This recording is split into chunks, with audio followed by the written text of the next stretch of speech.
This is Group 4's presentation on the pros of no-kill shelters by Kayla Frederick, Sienna Mendoza, and Aaliyah Gavia. We will be talking about the history, ethical aspects, cultural importance, sociological importance, the pros, and the current events of no-kill shelters. The history of no-kill shelters by Kayla Frederick. The history of no-kill shelters begins with Henry Bergh, who started the American Society for the Prevention of Cruelty to Animals, or ASPCA, in 1866. Bergh's love for animals grew when he saw their suffering while traveling in Europe. In London, he noticed how badly carriage horses were treated and how hard their lives were. This inspired him to create something similar to the Royal Society for the Prevention of Cruelty to Animals in England. When he came back to the United States, he wanted to speak up for animals that had no one to protect them. At that time, many people didn't think about animals as living beings with feelings. They were seen as property to be used however people wanted. For example, horses were overworked and beaten in the streets, and stray dogs were killed in cruel ways. Bergh believed that this wasn't right. He thought animals deserved kindness and respect just like people. Bergh was known for taking action when he saw animals being mistreated. People called him the Great Meddler because he wasn't afraid to step in and stop cruelty, even if it made others angry. He stopped horse owners from whipping their animals and even saved animals being mistreated on farms. Bergh worked hard to change laws so that cruelty to animals would be against the law. His efforts led to the first animal protection law in the U.S., which helped change how people thought about animals. In 1869, the Women's SPA of Pennsylvania opened the first animal shelter in the U.S. This shelter gave homeless animals a safe place to go and was a big step forward in animal care. Bergh's work inspired others to help animals too. Although Bergh's ASPCA wasn't a no-kill organization like we think of today, his work helped change how animals were treated and showed that they deserved better lives. His efforts paved the way for the no-kill shelter movement, which would come many years later. Bergh once said, "Mercy to animals means mercy to mankind," reminding us that how we treat animals reflects who we are as people. Ethical aspects of no-kill shelters. No-kill animal shelters turn to the solution of euthanization rather than working through to support the animals just because they are old and terminally ill, which requires a lot of medical attention. No-kill shelters make it known that there are programs assisting animals, and they provide them with services that can help reduce the problem of strays on the street and pet homelessness. The shelter's main goal is to save animals and to have a safe space where the animals are provided with blankets, water, and food. No-kill shelters represent the values of life and make sure the animals go to a loving home. They hold adoptions and advance the welfare of animals and humans. Cultural importance of non-kill shelters by Sienna Mendoza. Shelters all have their own way of viewing the concept of the killing of animals, especially considering that it isn't the animal's fault for the way they behave. The same concept that applies to humans as they evolve or grow up is the same for animals, as it is a nature versus nurture concept. In a cultural aspect, non-kill shelters value a system that prioritizes the lives of animals and promotes responsibility to adopt the animals to get them to good homes. Non-kill shelters are crucial because they uphold a strong moral that transcends the question of right and wrong.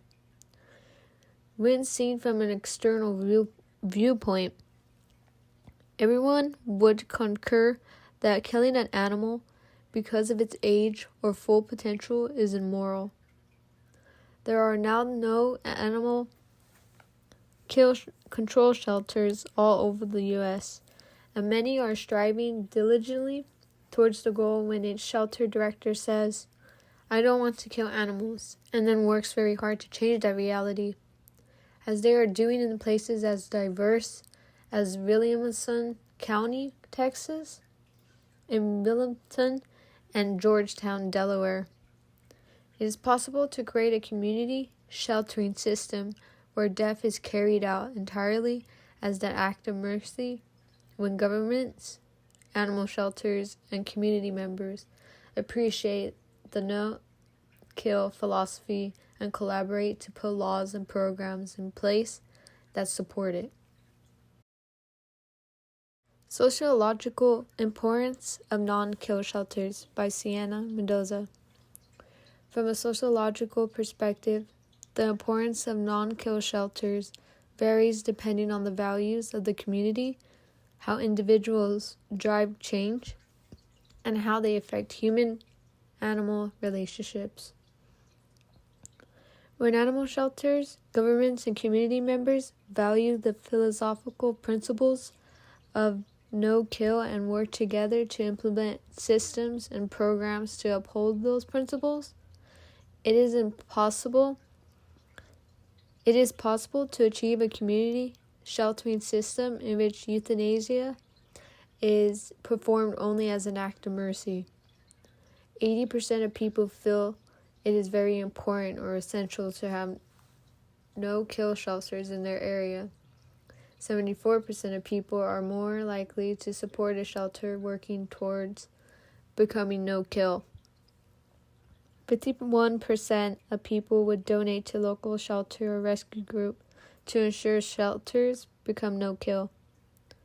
More communities want to be no-kill shelters, but seek the community's help, whether that is making more money donations in order to fund the shelter or emphasizing the importance of providing shelters with support and creating social justice with human and animal connections.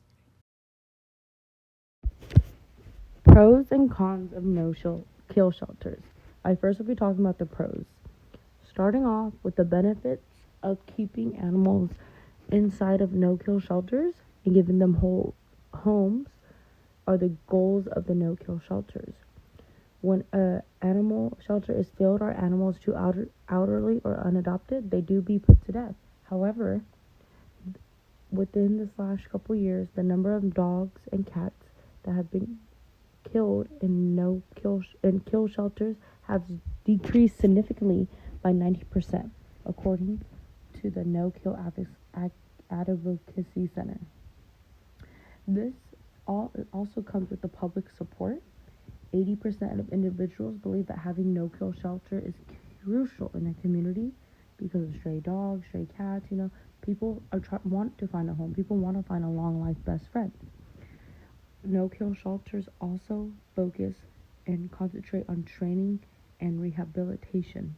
When an animal has behavior issues, no-kill shelters frequently devote times to training and get the dogs back into the community, getting the dogs used to people and kids and other dogs. This allows animals to be given a second chance.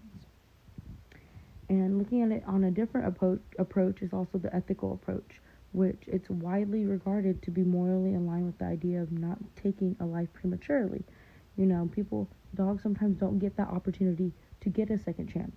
It's either, okay, you're going to get put down immediately because there's no space, there's no rooms. And speaking of this, it's like, if there's no room or space, people are still, dogs are still getting mated or getting left on the street. So no-kill shelters allows that second opportunity. The benefits of no-kill shelters, in conclusion, include giving animals time and resources to be adopted before they are put down because of lack of available space or resources. Now, touching base on the current events happening in no-kill shelters, the pros of it. Starting off with numbers rising. We'll be talking about numbers rising, organizations, and clear the shelters. So starting off with numbers rising. The number of no-kill shelters is rising 62% of U.S. had no kill shelters in 2023. More states are following more states inside the U.S. are following suit, such as Rhode Island, where it finally became a no-kill state, whereas Delaware, New Hampshire, and Vermont kept their no-kill status throughout the years. Organizations are also being put in order to prevent from animals to be getting put down because of a lack of resources or space. There's not enough space, there's nowhere for them to go, they have to get put down. According to the Best Friends Animal Society, they are trying to reform California's shelter system. California has a no-kill shelter saving rate of roughly 82% compared to the national average of 90%. So organizations are finally putting their foot down and taking action and control of keeping no-kill shelters in the place. Also, but Clear the Shelters. Clear the Shelters is a day from August 10th to September 10th, 2024, where some shelters will waive adoption costs during the pet adoption and donation campaigns. You know, some people feel like they can't afford to adopt a pet because it's too much, or they don't know about the fees and everything. These days are giving people the opportunity to go out there, adopt the animal for free, and give them a second home and a second chance. So, to touch base on numbers rising, people in the United States are now seeing that no-kills are trying to keep their no-kill status to make sure everybody knows that, hey, we're rising, we're giving animals that second chance. Organizations are putting systems to reform and get people to understand, like 82% of California is already doing it. Why can't everybody else? And Clear the Shelters are days that allow people to go and find their second home, and allow animals to find their second home and second animals. To sum everything up, the history of animal shelters shows how much progress we've made in caring for animals and understanding their needs. Starting with Henry Bergh's efforts in 1866, shelters became a way to protect animals from cruelty, and they've grown into a movement that values their lives and well-being. The rise of no-kill shelters in the 1990s was a turning point, showing that animals don't have to be put down because of age, behavior, or lack of space. Instead, they can be given a chance to find a loving home. No-kill shelters are more than just places to house animals. They represent compassion and responsibility, reminding us that animals deserve care and respect just like people. These shelters also rely heavily on community support through donations, adoptions, and volunteer efforts. This teamwork shows how much people can accomplish when they come together to make a difference. Looking ahead, expanding no-kill shelters is an important step. They reduce pet homelessness, provide safe spaces for animals, and strengthen the bond between humans and animals. By continuing to support these shelters and the work they do, we can create a kinder and more humane system that benefits everyone. And that concludes our presentation. Thanks for listening.